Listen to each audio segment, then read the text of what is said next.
Draw my life. Well. Keep facing it. Make noise. Keep eye contact with it, and it's going to be less likely to approach you. In Chicago, a coyote tried to grab a bite to eat in a sandwich shop. He put up a ferocious fight when he was removed from the premises. And look at this. In the nation's largest city, a coyote was spotted on the West Side Highway in New York City.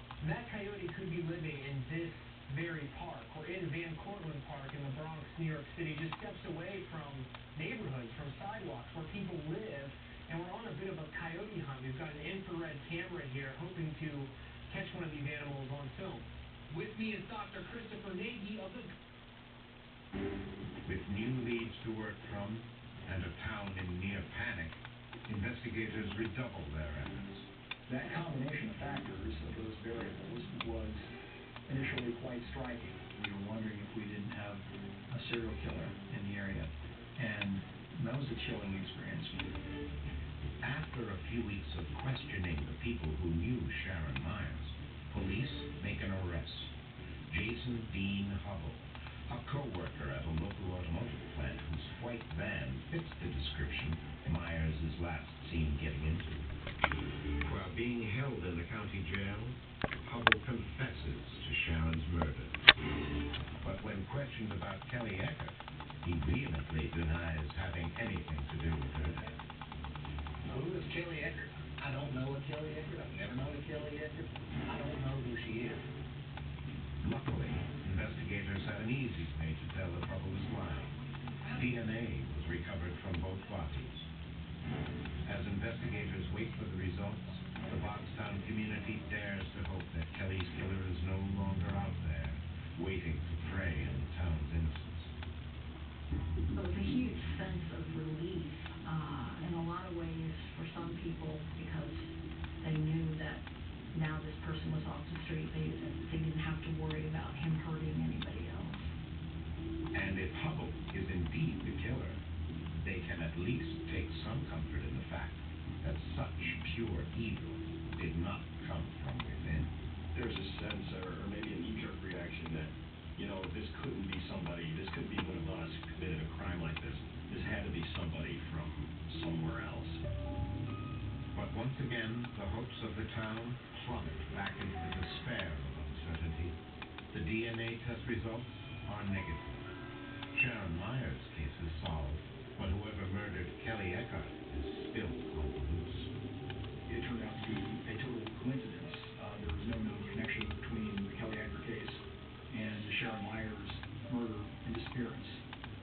So if Jason Hubble isn't responsible for Kelly's death, who then is?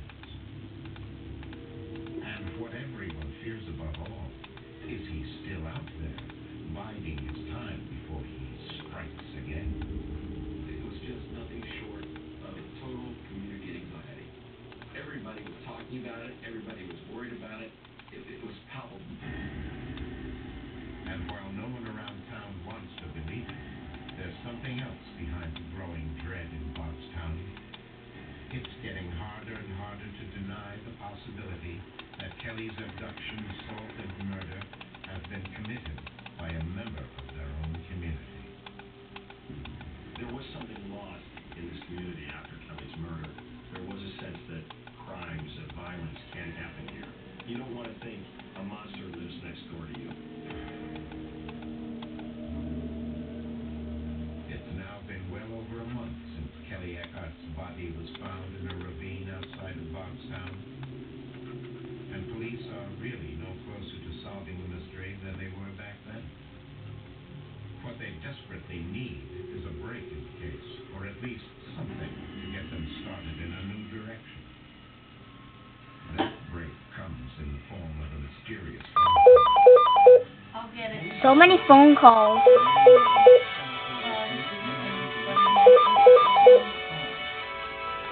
And what you do is you just press the end button. Hello? Sitting around a campfire, they were smoking pot and drinking, and one of them got bragging that he knew what happened to Kelly Eckert. There's a lot of information going around. It's a prank caller. It's not cool to say. Come on, man, you know it. Sorry. Let's just say It's a prank caller. my brother told me who did it. Or it's just one of those recorded voicemails. Lived in the area his whole life. That was very stupid. I don't like those. Kelly Eckhart or her family. His name hasn't come up even once so far in the investigation.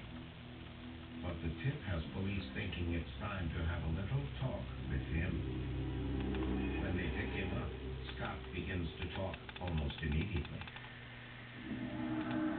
According to him, he got a call from his brother Michael in the early morning hours of September 26, 1997. Michael said he was too drunk to drive and needed a ride. He was summoned by his brother to a Franklin Hotel parking lot.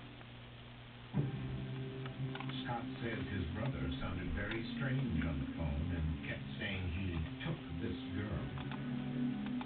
Even though it was nearly 3 a.m., he did as he was asked. The last word that Michael told us about in that phone conversation was don't let me down.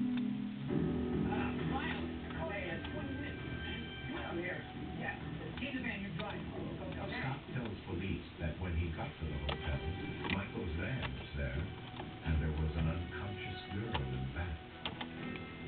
Mike, what is going on? Shut up, guys. Okay, go. And Michael Dean essentially ordered Scott to drive him and an unconscious female to Camp Atterbury. He decided he was not going to look back and see what was really going on and just drove the van to exactly where Michael said to take it. And he looked down and he did not observe what his brother Michael Dean Overstreet was doing in the back of the van. Scott tells police that when they get to the camp, his brother takes the girl, still unconscious and wrapped in a quilt, out of the van.